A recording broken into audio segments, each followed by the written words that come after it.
तर विद्यार्थी मित्रांनो, मागील लेक्चरमध्ये आपण आर्थिक विश्लेषणाची साधने हा घटक अभ्यासला होता. त्यानंतर आजच्या लेक्चरमध्ये आपण व्यवसाय संस्थेची उद्दिष्टे या घटकाचा अभ्यास करणार आहोत. विद्यार्थी मित्रांनो, व्यवसाय संस्था ही अनेक वेगवेगळ्या प्रकारची उद्दिष्टे समोर ठेवून उत्पादन कार्यामध्ये सहभागी झालेली असते आणि ही जी व्यवसाय संस्थेची एकूण उद्दिष्ट असतात, त्यातील काही उद्दिष्ट हे आर्थिक असतात आणि काही उद्दिष्ट ही आर्थिकेतर असतात. त्यामुळं व्यवसाय संस्थेची जी एकूण उद्दिष्टे आहेत, ती मुख्यतः दोन प्रकारामध्ये विभागलेली आपल्याला पाहायला मिळतात. त्यामध्ये पहिला आर्थिक उद्दिष्टे आणि दुसरा आर्थिकेतर उद्दिष्टे. सुरुवातीला आपण व्यवसाय संस्थेची आर्थिक उद्दिष्टे कोणती आहेत हे पाहणार आहोत.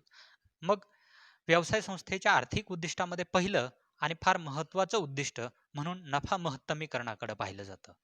कारण व्यवसाय संस्थेच्या परंपरागत सिद्धांतामध्ये व्यवसाय संस्था नफा महत्तम करण्याचं महत्वाकांक्षी उद्दिष्ट डोळ्यासमोर ठेवून उत्पादन कार्यात उतरलेली असते, असं हे उद्दिष्ट लक्षात घेण्यात आलेलं आहे.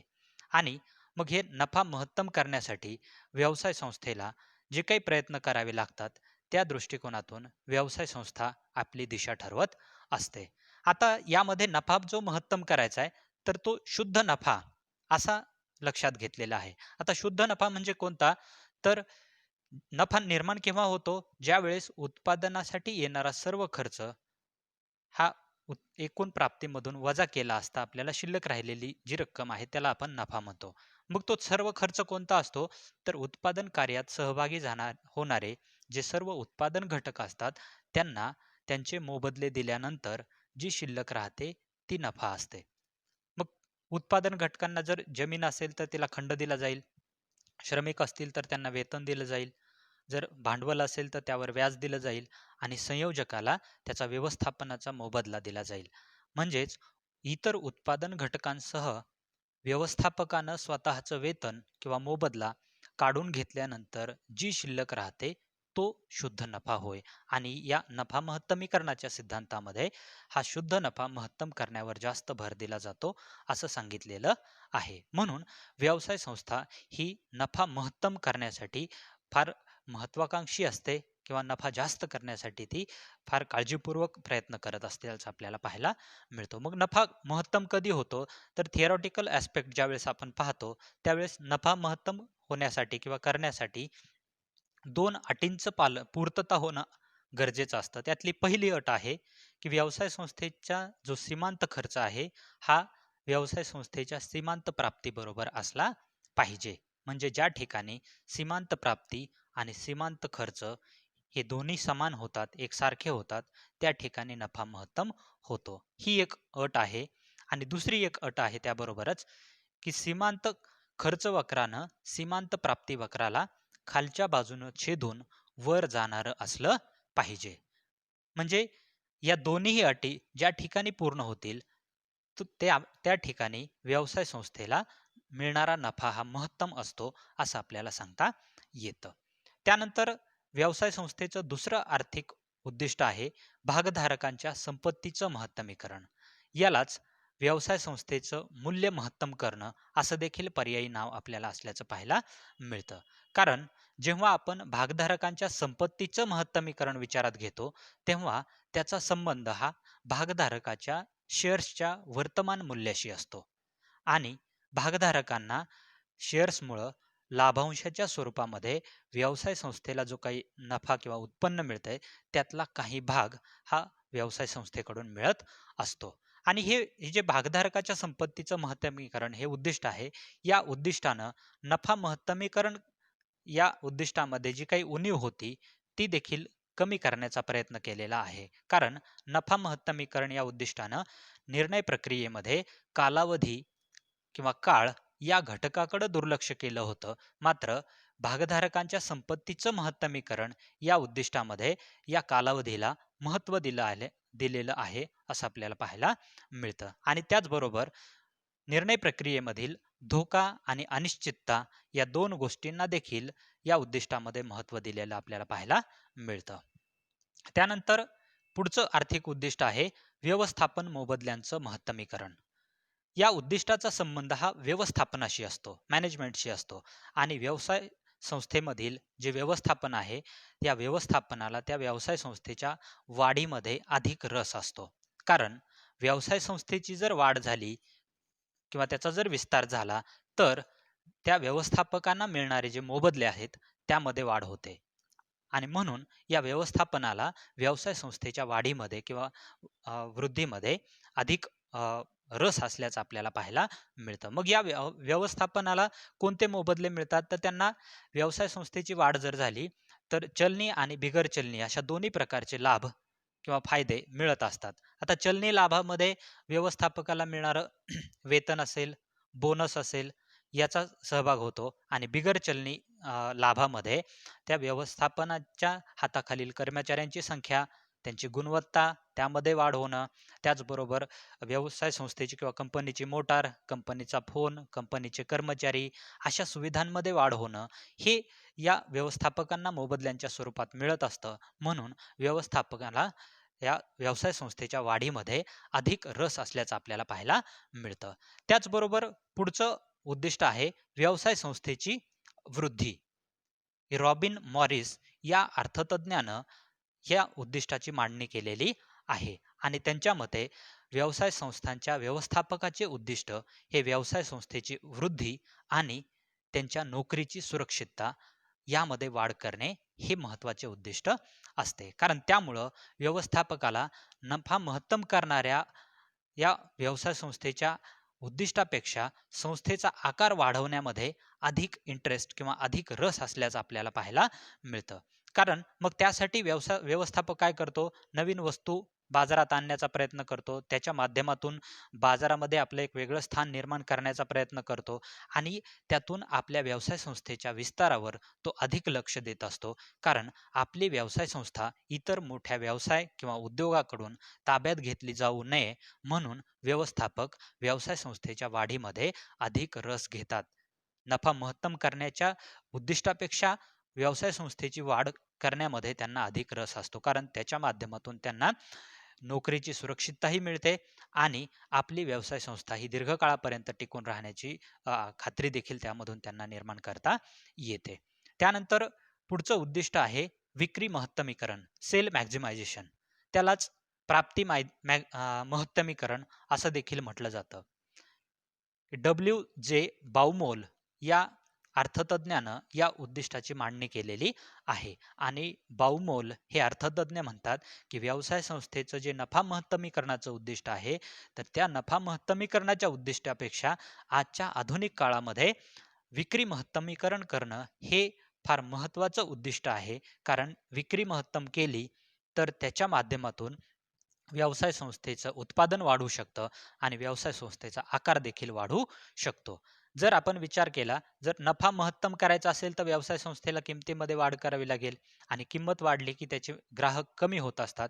त्यामुळं बाउमोल म्हणतात, की किंमत वाढवून नफा मिळवण्यापेक्षा व्यवसाय संस्थेनं आपल्या उत्पादनाची विक्री वाढवण्यावर अधिक भर दिला पाहिजे आणि मग ही विक्री वस्तू कमी उत्पादन खर्चामध्ये तयार करून कमी किमतीला विकल्यानंतर वस्तूचे ग्राहक वाढतील आणि त्यातून विक्री महत्तम होऊन मिळणाऱ्या नफ्याचं प्रमाण देखील वाढू शकतं. म्हणून बाउमोलच्या मते नफा महत्तमीकरण यापेक्षा विक्री महत्तमीकरण हे उद्दिष्ट फार महत्वाचं असल्याचं आपल्याला सांगितलं जातं. आणि शेवटी आर्थिक उद्दिष्टामध्ये एक उद्दिष्ट आहे दीर्घकालीन अस्तित्व, लॉंग रन सर्व्हायव्हल, की व्यवसाय संस्थेच्या दृष्टिकोनाने किंवा दृष्टीने दीर्घकालीन अस्तित्व महत्वाचे असते. कारण त्यामुळे व्यवसाय संस्था महत्तम नफा मिळवण्याच्या उद्दिष्टापेक्षा आपले अस्तित्व दीर्घकाळापर्यंत कसे राहील यासाठी फार काळजीपूर्वक लक्ष देत असतात किंवा त्यासाठी ते काळजीपूर्वक निर्णय आणि योजना तयार करत असतात.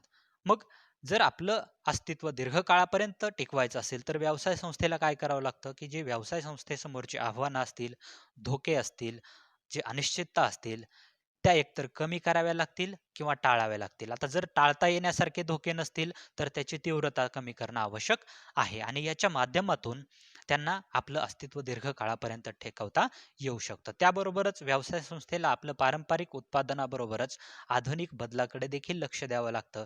जर एखादी व्यवसाय संस्था आपल्या पारंपरिक उत्पादनाला तशीच स्टिकी राहिली, चिटकून राहिली, तर त्या व्यवसाय संस्थेला नवीन बदलत्या काळामध्ये स्पर्धा करायला अडचणी येऊ शकतात आणि तिचं अस्तित्व संपुष्टात येऊ शकतं.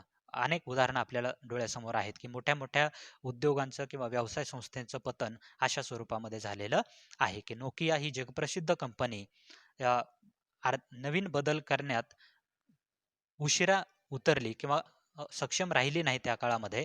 त्यामुळं इतर कंपन्यांनी त्या कंपनीचे शेअर्स किंवा बाजारातील वाटा हा कॅप्चर केल्यामुळं त्या व्यवसाय संस्थेचं अस्तित्व किंवा उद्योगाचं अस्तित्व यांच्या तुलनेत मागं राहिल्याचं आपल्याला पाहायला मिळतं किंवा त्याच्या समोर अनेक अडचणी निर्माण झाल्याचं देखील आपल्याला पाहायला मिळेल. अशा प्रकारची वेगवेगळी आर्थिक उद्दिष्टे व्यवसाय संस्था आपल्या उत्पादन राबवत असताना डोळ्यासमोर ठेवत असतात आणि ती उद्दिष्ट पूर्ण करण्यासाठी सतत प्रयत्नशील राहत असतात. त्यानंतर व्यवसाय संस्थेच्या उद्दिष्टामध्ये दुसरा जो भाग आहे आर्थिकेतर उद्दिष्टे. तर ही आर्थिकेतर उद्दिष्टे त्यामध्ये पहिलं आणि महत्वाकांक्षी आर्थिकेतर उद्दिष्ट आहे राजकीय शक्ती मिळवणं. Political power. आता ही जी पॉलिटिकल पॉवर आहे, कारण प्रत्येक व्यवसाय संस्था किंवा उद्योग हे राजकीय सत्ता ताब्यात घेण्याचं महत्वाकांक्षी उद्दिष्ट समोर ठेवत असतात. कारण बऱ्याच वेळेला या ज्या मोठे उद्योग आहेत किंवा व्यवसाय संस्था असतील, हे सत्ता मिळवणाऱ्यांना सत्ता मिळवून देण्यामध्ये महत्त्वपूर्ण योगदान देतात आणि त्यानंतर त्यांचं सरकार स्थापन झाल्यानंतर सरकारमधील काही महत्त्वाची पदे आपली मित्र असतील, नातेवाईक असतील यांना मिळवून देतात आणि त्याचा फायदा स्वतःच्या व्यवसायासाठी करून घेतात. कारण व्यवसायाला अनुकूल अशी धोरणं त्या सरकारकडून किंवा आपल्या मित्र आणि नातेवाईकांकडून ते मंजूर किंवा सँक्शन करून घेत असतात. म्हणून मोठे उद्योग किंवा व्यवसाय संस्था हे पॉलिटिकल पॉवर निर्माण करण्यासाठी सरकारला सत्ता स्थापनेमध्ये देखील मोठ्या प्रमाणात मदत करत असल्याचं आपल्याला पाहायला मिळतं आणि एकदा का सरकार स्थापन झालं त्यांच्या मदतीने, तर मग सरकारी जे काही अधिकारी असतील किंवा सरकार चालवणारे जे घटक असतील, त्यांच्याकडून आपल्या फायद्याचे निर्णय ते करून घेतात आणि आपल्या व्यवसाय संस्थेचा नफा किंवा फायदा त्यामधून ते साध्य करत असतात. त्यानंतर पुढचं आर्थिकेतर उद्दिष्ट आहे प्रतिष्ठा, प्रेस्टीज. व्यवसाय संस्थेच्या दृष्टीने प्रतिष्ठा मिळवणे हे ध्येय फार महत्त्वाचे असते. कारण आपल्या व्यवसाय संस्थेचा किंवा आपल्या उद्योगाचा नावलौकिक वाढावा हे प्रत्येक उद्योजकाचं किंवा प्रत्येक व्यवस्थापकाचं स्वप्न असतं आणि त्या दृष्टीनं या व्यवसाय संस्था प्रयत्नशील असतात. मग यासाठी काय करता येईल? तर कमी खर्चामध्ये चांगल्या दर्जाचं उत्पादन तयार करता येऊ शकतं, की ज्याच्या माध्यमातून त्या व्यवसाय संस्थेच्या उत्पादनावर लोकांचा विश्वास वाढेल आणि बाजारातील त्याची प्रतिष्ठा चांगली तयार होईल. यासाठी ते प्रयत्नशील असतात. त्यानंतर पुढचं आर्थिकेतर उद्दिष्ट आहे सामाजिक जबाबदारी आणि कल्याण. Social responsibility and welfare. आता व्यवसाय संस्थेच्या सामाजिक जबाबदारी आणि कल्याण हा दृष्टिकोन लक्षात घेणं म्हणजे त्या व्यवसाय संस्थेचं समाजाप्रती असलेले अ, उत्तरदायित्व आपल्याला त्यामधून दिसून येतं. बऱ्याचशा ज्या काही व्यवसाय संस्था असतील किंवा उद्योजक असतील, हे काय करत असतात, आपली सामाजिक जबाबदारी लक्षात घेत असतात. त्यासाठी मग ते काय करतात, आपल्या उत्पन्नातील काही भाग समाज उपयोगी वस्तू आणि सेवांसाठी ते खर्च करतात. आरोग्यविषयक सुविधा असतील, पाणी पुरवठ्याच्या सुविधा सुविधा असतील, शैक्षणिक क्षेत्रामध्ये सार्वजनिक वाचनालये असतील, उद्यानं असतील, अशा वेगवेगळ्या समाजहितासाठी हे लोक आपल्या उत्पन्नातला काही भाग खर्च करतात. त्याचबरोबर कमी किमतीमध्ये गुणवत्तापूर्ण वस्तू देऊन देखील त्यांना सामाजिक कल्याण साध्य करता येऊ शकतं. अशी सामाजिक जबाबदारी पार पाडण्यासाठी देखील ते प्रयत्नशील असल्याचं आपल्याला पाहायला मिळतं. आणि शेवटी आहे कामगारांच्या हिताचं रक्षण. ही व्यवसाय संस्था जी आहे, ती कामगारांवरती अवलंबून आहे. कामगारांच्या योगदानामुळं ती व्यवसाय संस्था वेळेत उत्पादन पूर्ण करू शकते, गुणवत्तापूर्ण उत्पादन करू शकते. त्यामुळं त्या कामगारांच्या हिताचं रक्षण करणं ही एक महत्त्वाचं उद्दिष्ट त्या व्यवसाय संस्थेचं असलं पाहिजे किंवा असतं आणि मग त्यासाठी व्यवसाय संस्था आपल्या कामगारांना आरोग्यविषयक सुविधा, त्यांना इन्शुरन्स असेल, त्यांना राहण्याची सुविधा असेल, त्यांना चांगलं वातावरण निर्माण करून देणं, आरोग्यविषयक सुविधांकडे लक्ष देणं, त्यांना काही बोनस किंवा इतर आर्थिक मदतीच्या माध्यमातून त्यांचं सक्षमीकरण करणं, अशा वेगवेगळ्या स्वरूपात आपल्या कामगारांचं हित व्यवसाय संस्थेला जोपासता येतं आणि म्हणून व्यवसाय संस्था कामगारांच्या हिताचं रक्षण करण्याचं उद्दिष्ट देखील आपल्यासमोर ठेवत असतात. अशी आर्थिकेतर उद्दिष्टे व्यवसाय संस्था आपल्यासमोर ठेवून उत्पादन कार्य करत असते. या लेक्चरमध्ये आपण व्यवसाय संस्थेची उद्दिष्टे हा घटक पाहिलाय. त्यामध्ये आपण व्यवसाय संस्थेची जी एकूण उद्दिष्ट आहेत ती 2 मुख्य प्रकारामध्ये विभागलेली असतात. त्यामध्ये एक पहिला आहे आर्थिक उद्दिष्टे, दुसरा आहे आर्थिकेतर उद्दिष्टे.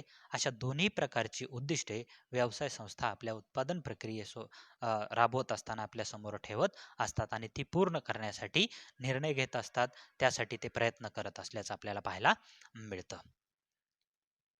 आणि या ठिकाणी आपला हा जो पहिला चॅप्टर आहे, हा चॅप्टर संपतो. त्यातला एक घटक आहे फर्म, इंडस्ट्री, कन्झ्युमर, हाउसहोल्ड. तो आपण पुढे पाहणार आहोत.